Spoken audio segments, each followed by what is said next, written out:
Hi guys, Zaxadaxid here. Today I'll be reviewing episode 76 of the new Hunter x Hunter series by Madhouse, the start of the highly anticipated Chimera Antar. We start off with hilariously borderline offensive spelling lessons from Gon in the recap, of course unintentional. First off, I just want to say it was a prudent choice for them to have Gon proclaim Killua as his best friend again, considering the heart-wrenching things that are about to take place. It'll deal some emotional whiplash to unsuspecting viewers. We then transition into the quite impressive opening, which contains the dynamic visuals I was hoping for, as the Chimera Antark is very experimental for a shonen manga. I must say I'm a tad disappointed in Departure for the umpteenth time, but it's officially confirmed as the series' anthem at this point. Some people were still holding out for the Chimera Antark to have a new theme since it was the unadapted material, but oh well. We get a beautiful shot of the planet with the king holding it in the palm of his hand, followed by a spiffy new glowy badass Hunter x Hunter logo. Can I just talk about that logo for a sec? The way the music kind of rolls and even sounds like you're traveling dimensions while the logo looks like hyperspace or something is really, really cool. I did not like the silly shot of Gon and Killua playing with bugs, but I'm sure it was necessary for Madhouse to have something like that in the opening so there can still be some semblance of the tiniest belief that parents would let their kids watch what is about to go down. I was particularly impressed by the Kaido transforming into Pido shot inside of Gon's ginormous head. They even managed to foreshadow a major event right after that, with just barely enough so that manga fans will recognize it, but anime viewers will have no clue.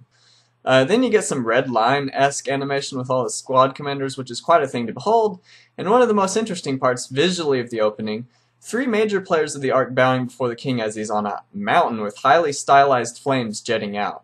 And that ending shot with Gon looking up with optimism and Killua looking down with pessimism, followed by mysterious eyes looming in the background, the king's.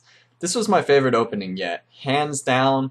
I was hoping for a symphonic song or something in the style of the original Full Metal Alchemist anime's rewrite, but Departure can still get me excited and syncs up with many parts of the opening. So that's enough about the opening, it works. This episode was fillerized to hell and is not perfect, but it still has merit. We're dropped into a tense blanket of fog with a mysterious concealed man fishing. This scene was executed perfectly, with the music matching up with the foggy atmosphere and Gon's uncertainty, which you can even see subtly on his slightly contorted lips. The hooded man approaches and knocks both of them down. Now, this is where the paths diverge for the plot and the viewers. Anime viewers receive a sudden assault from the hooded man from an early revealed Crazy Slots, and that early reveal was a wise decision in my opinion because that ability isn't really thoroughly explored, and Killua and Gon do not activate their auras here and immediately go into a defensive mode like they should, after being knocked down by an incredibly fast unknown man, which would of course happen in the manga, so it's a glaring inconsistency, which is made even worse by the fact that they were just trained by Biscuit in all kinds of aura manipulation, and both know the damage that can be wrought without it. Ginther said your fingers could be incinerated and your organs crushed, and we know the first one happened, so they know the effects. One could say they didn't sense any killing intent from the hooded man, but they were still being shot at. I would still activate my aura. The silver-haired Deuteruni's unprovoked attack is explained by him destroying a quarantined insect in his nest, and this is used in a fairly smart way to segue into a short flashback that was at the beginning of the manga and omitted from the anime after an amusing disagreement between him and his crazy clown creation of Nin.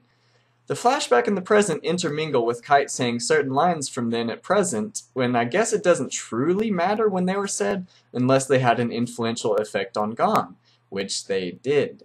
In the manga, it seems to be Kite's words that spur Gon on to become a hunter.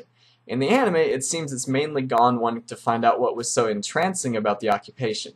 Which works as well. They both work. They both play on Gon's naivete, and I find them both to work. It's not truly necessary for Kite's words to be in the flashback, since Gon knew in the anime that his father was not dead.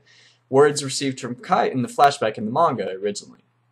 I don't know. I mean, in retrospect, this stuff works. But it really would have been easier for them to just squeeze that little flashback in, since Kite is quite an idol to Gon.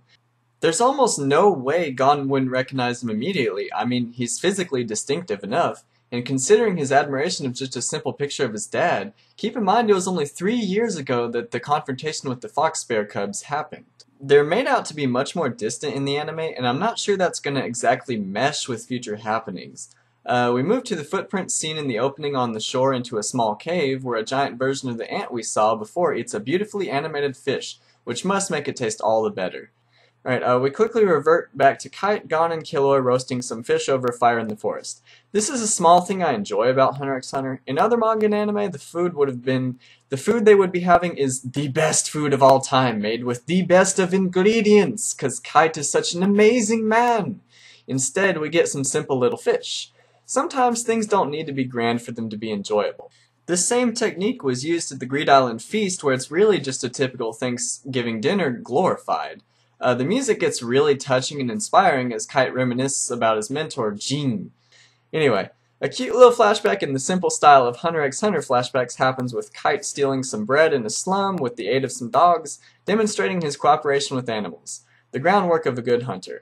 Kite meets Jin in a sewer where the dogs are even more affectionate, and this is just as unceremonious of a meeting to work in Hunter x Hunter, which is a series which revels in calm, relaxed meetings that aren't portrayed substantially special and are instead grounded in simplicity and reality.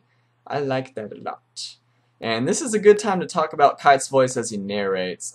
Given Kite's softness and compatibility with animals and his general thin appearance, I honestly wanted a more serene voice.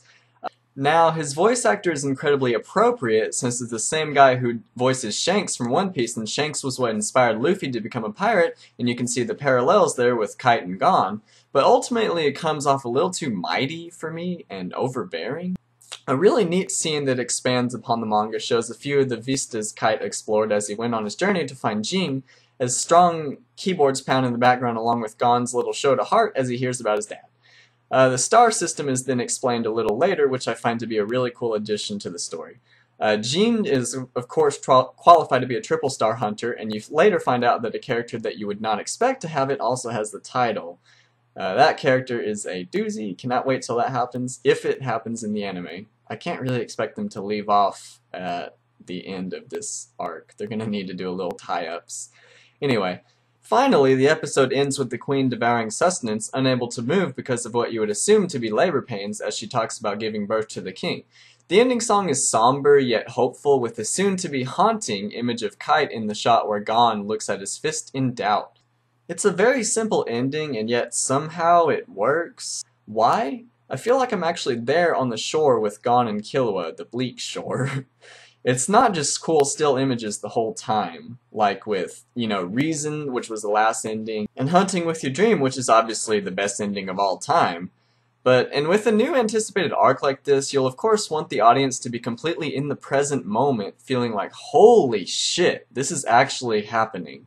And I had that realization just about a week ago. I had always known that they were gonna, animate the Chimera Ant arc when they made the announcement, but when the realization actually hit me, I couldn't believe it. So overall, there were some flaws this episode presented, namely Gon's attachment to Kite. That's the biggest one. Now, Gon, of course, sees Kite more as an influential figure instead of an actual person, so future things may still work, but still, the episode served quite nicely as a little breather that builds bonding time between Gon, Kite, and Killua. It makes you at least a little emotionally attached to Kite, I would say, so it did its job.